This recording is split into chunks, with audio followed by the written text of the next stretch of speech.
Assalamualaikum warahmatullahi wabarakatuh. Salam Rahayu, selamat malam. Jumpa lagi dengan saya, Kang Tomo Putra Indonesia. Tentunya masih di podcast Horror Misteri. Pada malam hari ini, saya kedatangan narasumber. Narasumber ini adalah teman saya sendiri, dan beliau memiliki kisah yang sangat misteri sekali. Singkat cerita, pada waktu beliau berangkat bekerja di suatu perusahaan, di sana beliau diperlihatkan oleh sosok pocong. Bagaimanakah kisah misteri tersebut? Akan kita kupas, kita bahas tentunya di podcast Kang Tomo Putra Indonesia. Pantengin terus channelnya Kang Tomo Putra Indonesia, dan jangan lupa untuk di subscribe, di like, komen, dan share.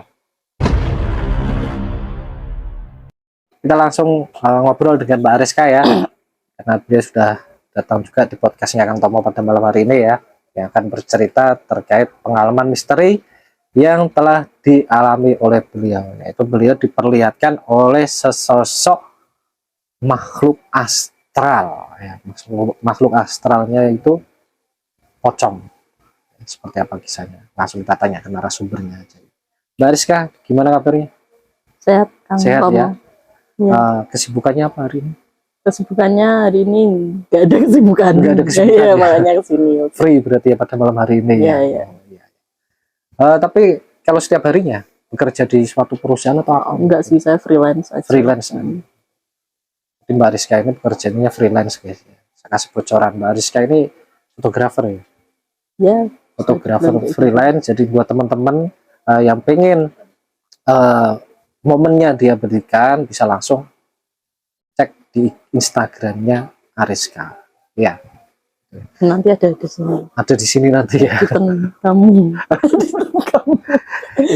Jadi gini, kemarin kan sempat WA saya ya, bercerita terkait pengalaman misterinya. Iya kan? Gitu. Iya. Oke. Kenapa? Enggak. Jadi Lanjut. pengalaman misteri seperti apa sih sebenarnya yang pernah dialami sama Mbak Rizka itu? Ya, itu sebenarnya ceritanya udah lama sih, Mas. Jadi zaman saya baru lulus sekolah gitu kan mau nyoba kerja. Iya, itu sekitar tahun berapa? Tahun 2009 mungkin, 2009 2010 lah. 2009, sekarang 2023. Wah, berarti sudah berapa tahun? Udah lama tahun gitu ya. Tahun. Ya. Iya, terus? Nah, itu saya awalnya tuh kerja di kantor gitu, kantor swasta lah, kantor swasta. Ya namanya anak, ibaratnya kan baru magang lah istilahnya, baru magang di situ. Nah, ya namanya kerjaan anak magang kan pasti awal-awal kayak disuruh-suruh gitu, kayak disuruh ngeprint, disuruh fotokopi, ya pokoknya apa yang bisa dikerjain gitu kan. Ya tapi nggak sampai yang ngepel, nyuci gitu enggak. Oh enggak gitu. ya, berarti enggak ngepel, nyuci piring kayak gitu enggak ya? Ya kerjaan yang administrasi gitu loh. Bagian gitu. Administrasi pada waktu magang. Pada waktu itu. Nah, terus di kantor tersebut itu memang depannya itu kayak bangunan baru sih, Mas. Tapi sebenarnya itu yang belakang itu belum direnov, masih kayak bangunan rumah tua yang ada kayak koridor-koridornya gitu loh. Jadi ruangan terus ada depannya ada koridor kayak di rumah sakit gitu loh. Oh gitu. Nah, terus dari semacam ini, mohon maaf, semacam pavilion atau apa gitu? Macam gitu. Iya kayak gitulah kira-kira. Itu ada lah di sini. Saya nggak akan menyebutkan, tapi tempatnya ada di gitu. Oh, gitu ya. Tahu kan? Di daerah sini juga. Daerah sini aja. Nah, di depannya itu kan yang tadi bangunan agak baru itu, maksudnya bangunan lama tapi yang udah diperbarui itu ada sekat sama yang belakangnya itu kayak kaca gitu, kaca hitam gitu loh, Mas. Kaca hitam yang dari dalam bisa lihat keluar, tapi dari luar nggak bisa lihat ke dalam. Nah, waktu itu siang ya, sekitar mungkin jam 10 jam 11-an siang lah gitu.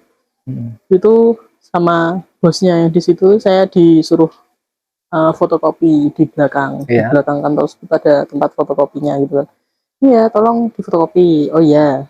Terus saya berangkat lah itu dari tempat saya, dari meja saya, terus ke belakang, lewatin yang kaca itu tadi, kaca yang sekat antara bangunan baru dan bangunan lama itu tadi kan kelihatan gitu kan dari itu. Lihat-lihat ada nampakan lollipop. Penampakan lollipop itu apa? Itu loh, itu yang Si lontong, sulut-sulut itu si ya. poco, si poci. Ya itu Ah, ada terus? itu kan, tapi kayak bayangan tok gitu di koridornya yang di bangunan lama itu tak liatin. Bentar, terus kan di depannya kan ada pintu kan, ada. Terus pas aku buka pintu itu enggak ada. Nah, Terus aku balik lagi gini, lihat di jendela ada lagi. ada lagi. Pas waktu buka pintu nggak ada, tapi pas waktu nengok di Iya lewat jendela yang dari ada. kaca hitam itu tadi Ah, ada gitu kan. Terus apa salah kacanya apa gimana itu kan bersihin. Ternyata enggak, ternyata memang cuma 2 kali tok itu. 2 kali itu aja ya. Selebihnya enggak ada lagi sih. Terus habis itu ya udah saya lanjut apa Kerja lagi. ya jalanin tugas saya itu tadi. Terus saya balik, tapi pikiran saya kan tidak enak kan, saya kan Ya. emang anaknya penakut gitu. Terus, ya itu udah beberapa hari sih di situ, udah beberapa hari, belum ada sebulan kayaknya. Terus kayak saya kan nggak nyaman akhirnya kan, Iya. gara-gara kejadian itu saya overthinking, saya kepikiran terus. Akhirnya saya keluarlah dari tempat itu. Saya kayak alasan ya saya nggak nyaman aja gitu. Terus Tapi busnya nggak tanya itu kenapa? enggak sih, enggak. Ya saya enggak mungkin lah. Di sini ada hantunya kan. Ya siapa tahu Mbak Rizka kan bercerita apa di sini ada hantunya. Enggak, diem ya. Enggak saya Siapa tahu dibilang gitu Mbak. Enggak. Mbaknya ini indigo Pak ya? Apa indigo gitu? enggak. Enggak ya. Enggak. Oh. Saya enggak cerita. Ya saya jarang cerita. Saya kan ya paling ke teman-teman deket aja gitu. Tapi itu ya udah lama sih. Terus habis gitu saya kerjakan di tempat yang lain. Ya awal-awal kerja enggak gimana-gimana. Cuma di tempat ini udah berubah ya tadi. Oh. Ini bukan di tempat kerjanya Bukan, baru. udah. Ya ini yang baru. Yang baru ini. Nah, di tempat kerja yang baru itu memang di tempat yang kayak lokasinya itu jalanannya sepi terus. Iya. Setiap hari bukan jalan utama gitu loh. Jadi ya sepi, banyakan paling rame-rame anak trek-trekan gitu. Anak trek-trek maksudnya gimana? Gini. Anak gitu. gitu ya. Ya gitu. Itu bikin rame. Dulu sekarang sih udah rame sih tempatnya. Dulu itu sepi, daerah tempat kerja saya itu sepi terus. Nah, kerjaan yang baru ini saya tuh sip-sipan Mas. Kadang masuk pagi, kadang masuk Kadang malam gitu. Kalau malam itu pulangnya jam 9, jam 10 gitu. Nggak mesti sih, tergantung tempatnya itu ramai apa enggak. Nah, terus pada suatu malam gitu kan saya kalau kan tempat kerja saya di sini misalnya. Iya. Di sini. Di mana? Di sini. Enggak, Ya. jadi dari tempat kerja saya itu ada rute yang biasanya saya lewati kalau saya shift malam itu.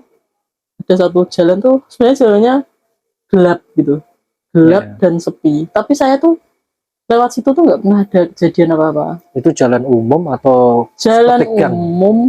jalan umum tapi nggak jalan utama, maksudnya Jalan umum tapi bukan jalan utama. Mungkin Iya. bukan jalan poros maksudnya. ya bukan jalan poros yang dilewatin kayak banyak Iya. kendaraan gitu loh. Ya jalan bagus, jalan biasa gitu. Ya dibilang gang enggak juga, kan gang itu lebih gede dari gang, itu jalan Gedenya seberapa? dunia. Sedunia gitu. Jadi Ya terus. saya tuh tiap shift malam tadi lewat situ tuh nggak pernah ada kejadian apa-apa, walaupun jalan itu sepi banget. Yang bener-bener gak ada orang dan gelap juga, nggak ada lampunya, itu nggak ada apa-apa. Nah, suatu ketika saya tuh lewat jalan lain, kan itu bisa lewat 2 jalan gitu, bisa lewat sana yang sepi itu tadi, terus sama ada lewat sana. Itu lebih terang dan lebih dekat ke jalan utama, tapi jatuhnya muter. Ya, tapi lebih terang sama lebih dekat ke jalan utama aja. Nah, setelah dari kantor saya itu kan ada kayak perempatan yang dekat ke jalan utama itu.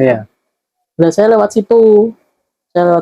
Saya memang disclaimer dulu ya, itu sebelum-sebelumnya di perempatan itu suka ada orang buangin itu loh. Kayak sesajen apa bunga-bungaan gitu loh. Buangin sesajen kayak buangin ya kayak bunga-bungaan. Itu posisinya itu di jalan itu di perempatan itu. Jadi kamu pernah nggak sih ngeliatin kayak di perempatan ada orang buang? Oh iya pernah. Nggak cuma di situ aja sih. Iya. Di perempatan. Biasanya di banyak jalan sih. poros provinsi itu juga. Ya, pernah kan lihat kayak gitu. Nah yang kayak gitu itu saya pernah beberapa kali lihat ada di situ, cuma ya saya diem aja, maksudnya kan gak urusanku, saya gua sopo aku kan juga nggak tahu gitu. Nah pas malam itu nggak tahu kenapa saya lewat situ kan. Saya lewat pas di perempatan itu saya belok ke arah jalan utama kan. Iya. Mau ke jalan utamanya gitu. Saya belok. Terus saya tuh jarang kan ngeliat spion tuh jarang. Nah, pas itu wong ya sepi, ngapain saya lihat spion tuh ngapain gitu loh pada waktu itu. Saya menyesali perbuatan saya itu. Itu kenapa? Bentar. Gak Itu tahu. kenapa? Nggak tahu. Kok tiba-tiba pengen lihat spion? Nggak tahu kayak pengen lihat aja, pengen lihat spion gitu kan. Saya liatin spion yang sebelah kanan gini kan. Spion saya kan amin-amin gitu. Spion dua kayak gitu. Berarti masih yang original. Iya. Belum yang kayak anak trek-trekan gitu ya. Kan saya nggak golongan yang anak trek. Oh, bukan golongan anak trek itu ya. Kan. Terus habis Terus itu, lanjut. nah dari situ saya nggak sengaja gitu pas habis belok, saya lihat ke spion tiba-tiba ada yang sulut-sulut lagi mas ke arah lagi itu kantor saya. apa itu? Ya poci juga. Si Poci. Tapi nggak cuma satu, kayak 2 atau 3 gitu loh. Oh, 2 atau 3? Ya sekitar, pokoknya lebih dari satu. Terus kayak kayak baris gitu loh. Oh. Dan jalan ke arah dan yang kantor saya di sini tadi itu. Berlawanan arah sama Mbak Rizka. Ya kan saya beloknya ke sini, terus itu di belakang saya ngelewatin gitu. Ya kaget lah saya, pastinya kaget malam-malam jam 10 gitu. Aku tak geber lah itu motor, wang gitu. Saking Terus saking takutnya, untung aja nggak nabrak bakul nasi goreng itu kan ada. Oh, ada nasi goreng. Ada Orang di jualan dekat, nasi goreng. ada. Tapi nggak sampai Mbak Rizka Nggak teriak-teriak. saya. Wah, Poci. Enggak. Itu terlalu heboh. Enggak ya. So habis dari situ kan ya cukup ada kayak traumanya gitu loh. Takut akhirnya besoknya itu ada jadwal masuk malam lagi, saya minta tuker sama teman saya. Itu berlanjut seterusnya atau hanya malam itu saja? Malam itu kan, tapi kan itu ada dampaknya, ada efeknya. Besoknya saya langsung takut masuk malam. Terus akhirnya saya tuker shift sama teman saya itu. Aku besok ya mesti hubungin. Ya awal-awal teman saya satu nggak curiga, terus besoknya tak tuker yang lain lagi nggak curiga, besoknya juga. Terus akhirnya kan lama-lama semua. Ya kamu bisa terus deh gitu. Iya. Terus akhirnya baru saya cerita lah itu ke teman saya yang kerja di situ. Yo kayak pernah kejadian gini. Nah kok PP ya, mereka pastinya menenangkan gitu lah, nggak mungkin malah diobong-obongi. Iya weh Komporin kayak gitu. Komporin enggak. Siapa tahu ada temennya salah satu, wah nggak usah, nggak apa-apa, masuk malam aja, nanti biar ditemani sama si Pocinya gitu. Kamu untungnya enggak, kamu untungnya enggak, tapi arahnya gini, mungkin teman-teman cinta podcastnya Kang Tomo ini ya, 2 kali kejadian Mbak Rizka itu diperlihatkan oleh sosok makhluk astral yaitu Poci itu. Tapi tadi. aku nggak IndiHome aja. Oh bukan IndiHome ya? Nggak tahu aku. Bahkan aku kayak lebih ke penakut dan sebenarnya nggak mau tahu sih. Jadi kayak lihat dari kaca terus lihat dari spion kayak gitu aja udah kayak bikin nggak mau lagi. Makanya aku sampai nggak mau masuk malam berhari-hari. Gitu. Atau mungkin Mbak Rizka ini pernah mengikuti sebuah ritual-ritual.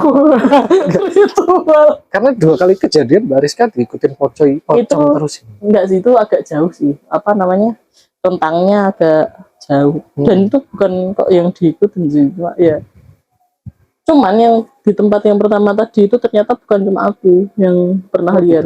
Aku tanya. Jadi pernah ada orang lain yang lihat juga. Ada orang yang magang di tempat yang pertama tadi juga tak tanya. Coba gitu. Jadi terkonfirmasi ternyata memang ada yang pernah lihat juga di situ. Di tempat magang yang pertama. Ya. Tapi di tempat yang kedua itu enggak itu bukan magang sih, lebih ke kerjaan. Lebih ke kerjaan. Itu ya memang kalau yang di tempat yang kedua itu banyak sih ya cerita-cerita orang-orang. Soalnya memang tempatnya kan memang sepi kayak gitu. Mungkin terlalu eksklusif tempatnya itu harusnya. Sepi, terus dulunya memang ya nggak seramai sekarang gitu. Ya udah gitu apa, banyak ceritanya orang-orang, cuma aku nggak pernah yang ngalamin sendiri, cuma satu kejadian itu toh. Yang selebihnya nggak pernah sih, walaupun gelap walaupun apa nggak pernah. Tapi teman-temannya Mbak Rizka itu yang di tempat pekerjaan itu pernah nggak mereka juga diperlihatkan sosok itu? Ketika mereka pulang atau mungkin pas waktu nggak pernah, mungkin nggak pernah ada yang cerita kali ya, cuma pasti ada ya? Cuma mungkin aku diceritain tapi aku lupa. Kadang diceritain orang gitu aku lupa. Tapi pasca kejadian itu Mbak Rizka pernah nggak ngelihat lagi penampakan-penampakannya? Nggak pernah. Kalau di situ nggak. siapa tahu kan dengan dua kejadian diperlihatkan makhluk astral si pocong itu tadi, Mbak Rizka akhirnya mata batinnya kebuka. Tidak usah. Tapi nggak pengen ngelihat kayak gitu lagi. Jangan. Siapa tahu pengen ngelihat kayak gitu lagi. Nanti ada teman saya. Ini depan saya enggak. Ya. Kan nggak ngerasa. Gitu guys ya. Oh bukan, bisa lagi kalau dia bukan yang gitu. Jadi gini, Mbak Rizka mengalami dua kejadian. Yang pertama di tempat magangnya diperlihatkan sosok makhluk astral yaitu pocong. Terus yang kedua pocong lagi, tetapi posisinya diperlihatkannya itu di jalan itu ya. Di jalan, di luar area kantornya sih. Nah, saya berasumsi bahwasanya mungkin makhluk astral pocong ini suka dengan Mbak Rizka. Yang pertama satu pocong di tempat magang itu. Ya, tapi itu kan nggak cuma aku yang lihat, jadi orang lain juga pernah. Orang lain juga pernah lihat ya, juga ya. Dan terkonfirmasi itu katanya memang ada. Ya, jadi pas malam-malam kan aku biasa kayak ngopi gitu loh. Iya. Ngopi. Nah, aku lewat jalan depan gang, kan ada jalan kan ke arah sana itu. Aku mau nemuin temenku, waktu itu mau ada kerjaan lah. Kayak ada acara gitu, event, kita anggapnya event. Nah, aku jalan, kamu tahu nggak sebelum alun-alun? Ya. Nah, itu kan ada jalan agak naik gitu loh. Nah, di situ di dekat rumah temen kita. Iya. Ada kayak yang flower. Pesawat. Atau apa mungkin? Ada yang kayak api gitu loh. Api merah. terbang. Ya, tapi cuma bentar sih. Sekilas. Iya, sekilas itu sih. Terus kaget kan. Apa itu? Terus akhirnya dari situ. Itu posisi Mbak Rizka lagi naik motor sendiri atau sama temen? Sendiri ya? Terus apa kan? Berarti nyetir motornya sambil gini? Ya, helmku itu kan kacanya suka turun-turun gitu. Nah, kalau mau kacanya di atas terus aku harus agak dangak gitu. Nah, waktu itu aku agak gini, kacanya kan kebuka loh, terus lihat ke atas tuh kayak luas gitu maksudnya. Landscape-nya dapat. Iya, maksudnya gitu. Sebentar terus kaget kan ada kayak gitu. Terus udah sampai di warung kopinya aku cerita lah ke temanku. Nah, temanku ini ya dia kayak suka lah hal-hal kayak gitu. Terus aku cerita lah ke dia, habis lihat ini gitu. Biasanya lebih nek diketoki wi gak gowe maksudnya wi nggo wong dan wi kudu nyampe ini soalnya wi nggo wong sing mbok ceritani. Berarti maksudnya Mbak Rizka itu tadi dia cerita ke temennya, bisa jadi itu nanti untuk temennya dia gitu. Bisa jadi, kita nggak ada yang tahu, cuma katanya sih kalau lo yang diliatin itu enggak, dan betul ada temanku bilang kayak gitu, cuma nggak tahu sih, aku juga nggak tahu apa ya, bisa aja itu bintang jatuh kan, kita nggak pernah tahu ya. Tapi ya, itu sebesar apa bola apinya itu? Sebesar apa ya kayak mungkin kelapa, sebesar kelapa atau sebesar kepala gitu. Enggak, kayak kembang api, tapi enggak kembang api. Kalau kembang api kan jatuhnya kalau nggak ke atas ke bawah gitu kan, biasanya naik dulu terus turun gitu. Lah itu kayak jalan ini, jalan terus tak liatin gini hilang. Ya bisa jadi UFO. Iya sih. Ya udah UFO aja itu. Enggak, berarti wujudnya memang api itu. Api ya, cuma jalannya ada ekornya ya. Ya kayak komet gitu, tapi kalau komet kan jauh kan, kayak lebih ke bintang gitu. Itu kayak dekat ya dekat lah. Jarak berapa sama Mbak Rizka waktu itu? Berapa kaki gitu? Sebelum ukur gitu. Agak repot ya. Ya pokoknya di atasnya tiang gitu, di atasnya tiang listrik. Iya. Atasnya lagi. Lumayan rendah gitu, nggak tinggi gitu. Ya nggak setinggi bintang. Kalau bintang kan kamu kelihatan toh, itu di bawahnya kira-kira kayak burung terbang gitu loh. Iya. Nah, segitu. Jadi ya mungkin bisa jadi itu banaspati, bisa mungkin juga kalau orang Jawa bilang itu santet. Iya sih, katanya ya gitu. Kurang tahu juga. Tapi warnanya memang api atau merah? Merah sih. Iya, merah api gitu. Merah api kayak gitu. Iya kayak itu tadi kembang api gitu lah. Gitu. Nah, nggak mungkin Bang Api jalannya Ya, lurus kan? bisa saja jadi Enggak, kembang apinya ini naik sama apa drone itu, cet, gitu. enggak. Kalaupun ada itu kan pasti ada suaranya dulu. Biasanya ada anak mainan. Enggak Ada ada. suara letupan kayak gitu. Enggak ada. Nggak ada sama sekali. Terus Hmm. mungkin ada pengalaman yang lain dari 3 kisah itu tadi, pengalaman dari Mbak Ariska. Enggak sih, jarang sih. Nggak ada ya? Jarang ada lihat apa gitu. Kalau bisa sih nggak usah lah. Mungkin gini Mbak Ariska, bisa ditulis saja ini kejadian tanggal sekian, ini tanggal sekian, tanggal sekian. Enggak pernah. Siapa tahu setiap tanggal ini mungkin, Wah, ini hari ini tanggal ini, ternyata harinya sama. enggak sih, enggak pernah. Ya, nggak sampai kepikiran kayak gitu ya. Siapa tahu ada hari-hari tertentu kan, makhluk astral itu pengen menampakkan diri ke Mbak Rizkanya itu pada hari-hari tertentu itu tadi. No, thank you. No thank you. Ya, Kayak gitu tadi guys ya. Pengalaman dari Mbak Rizka terkait yang pertama tadi di tempat magangnya diperlihatkan makhluk astral yang berwujud pocong. Terus yang kedua di tempat pekerjaannya juga, tetapi posisinya di jalan. Di jalan itu ada 3 makhluk astral juga berwujudkan pocong. Nah, dan di situ ada 3 pocong. Dia loncat-loncat ke arah tempat pekerjaannya Mbak Rizka. bukan ke arah tempat kerja, ke arah Jalannya jalan itu, menuju ke jalan menuju kantor itu tadi ya. Terus yang ketiga yaitu ketika Mbak Ariska mau nongki-nongki sama temannya, dia diperlihatkan banaspati di atas kepalanya. Ya, sekitar gitu Di atas kepala, agak jauh sedikit lah ya, gitu, di atas diperlihatkan. Ya mungkin kalau Mbak Ariska pikir itu dari pengalaman-pengalaman itu ada nggak membuat Mbak Ariska menjadi tambah penakut atau menjadi tambah berani kayak gitu? Tambah penakut lah jelas yang Tambah penakut ya? Kenapa? Nggak, males aja gitu, males bersinggungan, berinteraksi dengan makhluk astral itu ya? Ya dasarnya memang saya penakut, misalnya kayak denger suara apa jatuh gitu kan, biasanya tikus apa gitu aja aku langsung kayak teriak gitu biasanya. Gitu ya biasanya sih kadang, tapi kalau kepaksa ya udah gitu, mau gimana lagi.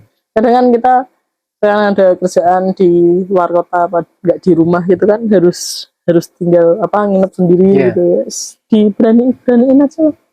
Saya sebenarnya ya takut sih, ada takutnya. Jadi gini Mbak Rizka, kalau saran saya ya, kalau dulu saya juga penakut sebenarnya, saya nggak suka, nggak seneng sama makhluk astral. Kalau sekarang alhamdulillah sudah enggak. Jadi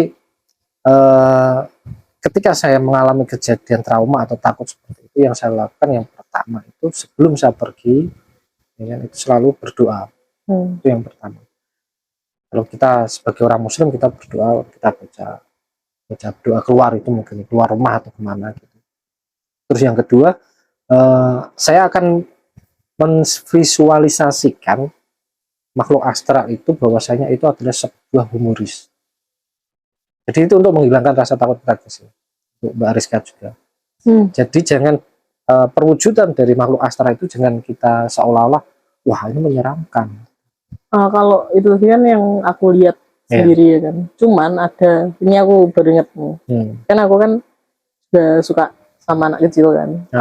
Nah, aku pernah sih, aku sering kayak pergi atau ngajak jalan kemana anaknya temenku gitu kan, yang deket sama aku. Ada satu lagi baru ingat aku ini. Ini kejadian baru atau kejadian lama?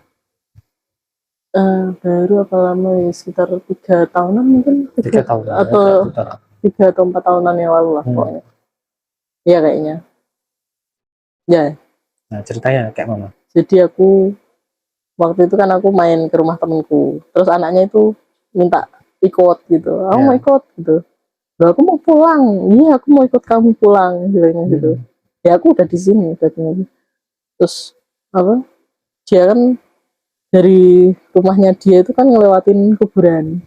Biasanya kalau aku entah sama siapapun atau sendirian pun aku jarang banget lewat kuburan. Gak tahu emang ya karena aku penakut kan. Nah terus aku pada waktu itu karena aku sama dia tak pikir ya lah biasa aja, masih agak sore sih, masih paling jam 7-an gitu malam. Masih jam 7 malam. Masih banyak orang lalu lalang. Masih banyak orang. Nah waktu dari rumah dia itu ngelewatin satu kuburan. Nah terus dia minta jajan kan, aku mau beli jajan gitu lah. habis lewatin satu kuburan itu, lewat lagi kuburan yang satunya setelah beli jajan itu kayak Berarti melewati dua kuburan di satu arah jalan itu ya. Ya, satu jalan itu ada dari rumah dia terus lewatin kuburan. Ya.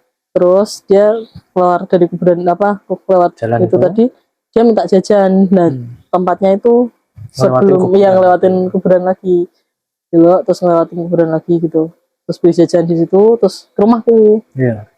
Nah, biasanya ini anak itu cerewet kan, dia kayak ngomong terus gitu, nggak bisa diem. Terus akhirnya pas waktu itu dia kayak diem aja di motor gitu. Terus sampai sini dia itu yang biasanya tuh lari-larian gitu kan. Dia minta di pangku terus ngadepnya ke aku gitu loh, kayak ngerangku gitu loh. Gitu ya. Meluknya tuh nggak meluk biasa, maksudnya nggak meluk biasa kan biasa santai gitu. Itu meluk yang sendiri deket gitu, deket gitu.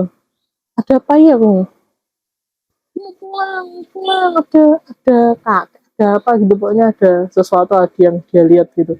Terus aku kayak kan aku sebenarnya penakut ya, cuman kalau yang orang maksudnya ada orang yang lebih kecil dari aku terus dia yang diliatin terus dia takut, itu kayak aku jadi punya jadi superhero ya gitu kayak lebih berani gitu. Aku kayak terus kayak batin tok gitu loh, gak usah ganggu gitu, tapi kayak gak ada marahnya gitu, gak usah ganggu gitu. Terus ya mau pulang anterin lah pulang, dia tak lewatin dua tempat itu tadi lagi ya kan, kuburan A sampai kuburan B gitu. Pas lewat situ agak tak pelanin, tak bilangin Don, maksudnya langsung turun. Nggak tahu kan, aku nggak tahu bilang sama siapa si anak kecil itu tadi. Enggak dong, maksudnya ya kayak batin gitu, tapi kayak kenceng gitu loh, ngerti gak sih? Oh gitu. Terus yang di tempat kedua kan kita nggak tahu kan dia asalnya dari mana, boncengnya dari mana kan kita nggak tahu. Ya kan, ya siapa tahu dari nggak tahu. Itu waktu di jalan dia udah langsung diem gitu. Terus yang di tempat kedua ya aku bilang kayak gitu juga gitu, tak suruh turun terus turun. Terus habis mulangin anak itu aku muter lewat jalan gede. Enggak lewat kuburan itu tadi ya. Kalian mau lewat kuburan itu tadi. Ayo naik. Ya siapa tahu kan. Siapa tahu ayo ikut lagi gitu ya kan. Ya lo bisa tuh pulangnya ada tempatnya gitu. Ya sih. Kayak gitu tadi. Itu jadi ya ada kan itu, tapi aku posisinya nggak lihat kan. Maksudnya yang ketakutan kan si anak kecil itu tadi kan. Tapi yang kejadian ini terakhir itu tadi memang anak kecilnya itu tadi karena memang anak kecil itu rentan untuk ditempelin ya. Tapi sebelumnya nggak pernah kejadian kayak gitu. Jadi maksudnya dia anaknya ya anak kecil pada umumnya gitu loh, maksudnya kayak berapa tahun waktu itu mungkin 3 tahun sih dia. Iya, masih rentan-rentannya, bawah 5 tahun itu makhluk halus suka bermain sama mereka.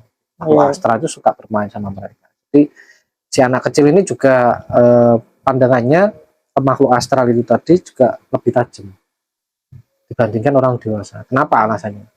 Pertama, anak kecil itu kan belum berlumuran dosa seperti kita orang dewasa. Kamu aja. Sama. Enggak, maksudnya itu. Jadi kalau anak kecil itu memang dia masih suci kan.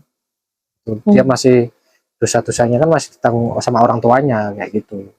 Jadi dia juga masih bisa melihat makhluk-makhluk astral seperti itu dibandingkan dengan orang dewasa yang notabene pikirannya itu sudah penuh ya. Gak kober. Kan pikirannya pasti tentang pekerjaan, tentang karir dan lain-lain. Ya mungkin ada lagi yang mau disampaikan? Enggak sih, ya itu tadi yang kalau lihat ya itu tadi, kalau yang maksudnya orang lain lihat tapi aku ada di situ itu sih. Tapi nggak ada rasa takut atau apa gitu? Pada waktu itu. Pada waktu itu enggak. Oh, ada lagi. Ada lagi. Ya apa ini lanjut? Apa lanjut aja ya. Jadi kejadiannya itu waktu kayak ada apa ya? Kalau misalkan kamu ada kegiatan kayak seminar yang sampai nginep-nginep gitu loh. Patron. Ya semacam kayak gitu-gitu. Nah, catering. Ya, yang tentang kayak kamu diajarin apa. yes, bootcamp lah istilahnya, bootcamp kayak gitu di suatu tempat di sini juga di Bojonegoro. Di Bojonegoro juga. Kamu pasti tahu tempatnya. Nanti ya off the record aku ceritain. Pokoknya di balik layar nanti kita cerita. Nggak mau menyebut tempatnya ini. Pokoknya di situ ada kegiatan sama anak-anak SMA. Tapi ini posisi aku udah dewasa, ini sudah kerja mungkin tahun 2016 2017. Ya sekitaran itu. Waktu pekerjaan freelance. Iya, aktif-aktifnya sih di situ. Waktu itu bantuin orang-orang ya, jadi kayak ya apa ya istilahnya, ya bantuin lah apa seksi yang ordinary, nah kayak gitu loh ya. Itu di suatu tempat nginap kemah apa ya pokoknya kayak gitu di tempat itu lah. Aku tempatnya agak ke pinggiran sih, agak pinggiran kota. Tapi agak ke pinggiran kota, tapi nggak terlalu jauh. Itu cluenya. Terus pas waktu itu kan aku datang dari siang, udah ngikutin kegiatannya, ada apa seminar ini seminar itu, pelatihan lagi terus gitu sampai malam hari lah. Malam itu kan habis kegiatan kan kayak ya seramah tamah gitu loh. Biasa kayak ada yang main game, ada yang ngobrol sama temennya. Lah ini kan kita yang orang-orang dewasanya kan kayak trainernya apa gimana gitu loh. Pokoknya yang ngurusin anak-anak SMA ini tadi. Lah adalah anak-anak SMA. Lah kan itu nginep kan. Jadi ceritanya kan nginep. Itu nginep berapa hari itu? Semalam sih kayak. Semalam nginep. Nah, aku kan otomatis kalau nginep kan dari rumah udah berengkut gitu kan. Ya udah persiapan prepare barang-barangnya gitu. Bang nginep nih bilang lah, pamit sama orang tua. Iya hati-hati, udah berangkat kan. Terus kegiatan itu sampai malam tadi balik lagi. Nah di malam itu kan aku lagi main game sama temenku ya, kayak apa ya ramah tamah gitulah biasa sambil tawa-tawa tiba ada anak SMA tuh yang diem aja sambil ketawa-ketawa. Tawa-ketawanya itu kesurupan. Bukan ketawa karena gamenya itu tadi. Enggak, itu beda apa kan, ada yang beda circle. Itu ada anak SMA kayak di depan kamarnya gitu loh, apa ya, di tempat nginepnya itu. Dia di situ sambil ketawa-ketawa, terus temennya tolong gitu, ada yang minta tolong gitu kan. Temennya dia ya yang anak SMA ya kan, aku nggak tahu. Terus ada yang nyamperin gitu kan, ya kesurupan. Ternyata nggak cuma satu, ada beberapa lagi kayak nyamber gitu loh. Terus rupanya nyamber yang lain kesurupan terus kayak gitu. Enggak sampai nari-nari gitu. Enggak sih, cuma ya teriak-teriak kayak orang gitu, ketakutan. Kayak gitu. Bisa jadi mungkin kelelahan bisa sih. Jadi kita nggak ada yang tahu. Terus ya kan, karena aku kan penakut ya. Terus aku narik satu tangannya temanku. Nggak mau hidup sini. Akhirnya pulang juga dari situ, check out juga dari tempat itu. Aku sama temanku satu. Kamu mau pulang mana? Udah jam 1 atau jam berapa gitu, udah malam itu udah malam. Pokoknya aku nggak mau nginep sini, aku bilang gitu, nggak mau nginep di tempat itu. Akhirnya aku, ya terus gimana? Ya semua nginep nanti lah sama temen gitu. Aku dibonceng kan sama dia, dibonceng sambil kayak ngelewatin itu kan jalannya sepi, jalan kecil gitu loh, jadi masih kayak rumbu, jarang ada rumah sih di situ, kayak perkampungan. Iya perkampungan gitu. Terus habis itu hanya nginep lah di rumah, di tempatnya temanku cewek gitu. Terus dia bilang, terus tak dari rasa rono, dia kayak udah feeling gitu kan. Udah ngasih tahu Mbak Ariska gitu. Terus ya kalau saya mau pulang kan malu kan. Terus terlanjur di situ ya kan, sudah terlanjur dicek ini tempat itu ya kan. Udah, bukan, kalau mau pulang itu malu ke orang tua, masa katanya gitu, katanya mau camping mau kerja sama teman-temannya, malah pulang gitu. Malam-malam lagi jam 1-an kan. Kayak gak enak. Akhirnya aku nginep lah di tempat temanku cewek itu tadi. Besok paginya aku dijemput sama temanku lagi, terus diajak ke situ karena kan aku bawa motor sendiri kan. Gitu. Terus ngelanjutin kegiatan paginya nggak gimana-gimana. Cuma pas malam itu aja ada kejadian kayak beberapa yang kesurupan. Terus, tapi pada waktu kesurupan itu Yang ngobatin siapa? Dipanggilin sesepuh orang situ atau mungkin ada Jadi di orang situ siapa? itu di kegiatan itu kan ada kayak orang yang trainernya juga itu yang kayak dia dari luar kota terus kayak kiai gitu loh. Ahli spiritual juga trainernya. Iya, ada yang Berarti trainer paham. sekaligus dia punya keahlian indium gitu tadi. Kurang tahu sih, cuma dia dibilangnya sih orang nyebutnya abah gitu loh, abah. Kayak yai gitu lah, Pak Yai katanya gitu. Terus diobatin, disembuhin lah sama itu tadi, dibersihin, udah Selesai gitu. gitu ya. Tinggal Terus sampai besoknya ada kegiatan udah nggak gimana-gimana lagi. Yang berarti udah aman waktu itu ya. cuma ya emang aku dasarnya kan penakut ya.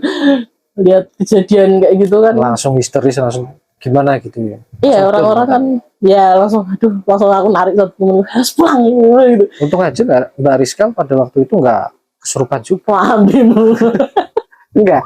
Yang dikhawatirkan pada waktu itu kan satu krunya itu atau satu teman-temannya Mbak Rizka semuanya kesurupan. Tapi itu semua cewek semua kan yang kesurupan. Nggak tahu sih aku, nggak nyimak. Pokoknya ada beberapa sih, pokoknya nggak cuma satu orang. Ada beberapa. Gini, kalau saya lihat lah, pokoknya nggak banyak kan biasanya yang kesurupan itu pasti cewek. Kayak anak-anak sekolah kayak gitu ya. Mungkin mendekati ujian ya kan. Mentalnya mungkin bisa jadi down dia. Akhirnya alam bawah sadar dia sebenarnya bukan karena si makhluk halus. Kalau kita sering menyalahkan makhluk halus juga kayak mana gitu. Masa setan kan juga saya nggak salah apa-apa ini bang, kenapa saya disalahin kayak gitu kan, ya kan. Ya, jadi biasanya ya bisa jadi faktor kelelahan, faktor pikiran juga ya. Rata-rata pasti itu anak-anak cewek yang kesurupan. Makanya ya sebuah pesan juga sih buat teman-teman yang cewek khususnya ya. Apalagi kalau waktu datang haid, datang bulan kayak gitu. Jangan sampai kita mendatangi tempat-tempat yang angker. Itu yang pertama. Terus yang kedua kuburan kayak gitu, jangan sampai ke tempat-tempat seperti itu. Terus yang kedua biasanya kalau cewek itu berpikirnya kan pakai hati, bukan pakai logika ya kan. Jadi kalau dia lagi ada masalah, ada problem, langsung dia down. Akhirnya alam bawah sadar dia ini bangkit. Dia nggak melihat perwujudan sebuah makhluk halus, tapi seakan-akan dia melihat itu. Akhirnya dia merasa dirinya kesurupan. Padahal itu adalah sebenarnya bagian dari emosional diri si tersangka, apa namanya, si orang itu tadi. Jadi yang rentan kesurupan adalah cewek. Makanya saya tanya Mbak Rizka nggak sampai kesurupan pada waktu itu. Kabur duluan aku. Iya kan, ya emang dasarnya kan karena aku penakut itu tadi, makanya aku siapa yang bisa tak lihat gitu kan, tak lihat orangnya. Kabur sama aku, masa udah nggak usah di sini lagi langsung pergi aja. Tapi justru bagus kayak gitu, memang harus seperti itu. Nanti apa? Ketika kita melihat orang-orang itu kesurupan, kita juga akan ikut kena imbasnya. Karena apa? Kita seakan-akan juga memiliki rasa takut itu tadi. Emosional kita bangkit akhirnya. Iya, itu sih. Yang membuat orang-orang kesurupan masalah seperti itu. Melihat temannya, wah ini teman saya seperti ini, akhirnya dia keserang mentalnya juga. Seperti itu sih poinnya. Kalau menurut Kang Tomo, nggak tahu kalau menurut teman-teman yang lainnya seperti apa. Mungkin yang ahli spiritual bisa menjelaskan, nanti bisa komen-komen. Mungkin ada cerita lagi? Sudah itu? Kayaknya udah sih, kalaupun ada juga ya kecil-kecil dan kayak nggak penting gitu loh. Gitu ya. Jadi pengalaman Mbak Rizka tentang makhluk-makhluk astral sebenarnya cukup lumayan banyak juga ya. Kalau yang tahu sendiri tadi yang dua itu, yang lainnya kan ya orang yang lihat apa kayak gimana gitu, terus kayak kita nggak mau ambil resiko, langsung kabur aja gitu. Ya jadi itu tadi guys ya, perjumpaan kita, ngobrol kita dengan Mbak Rizka terkait pengalaman misteri yang pernah dialami oleh beliau.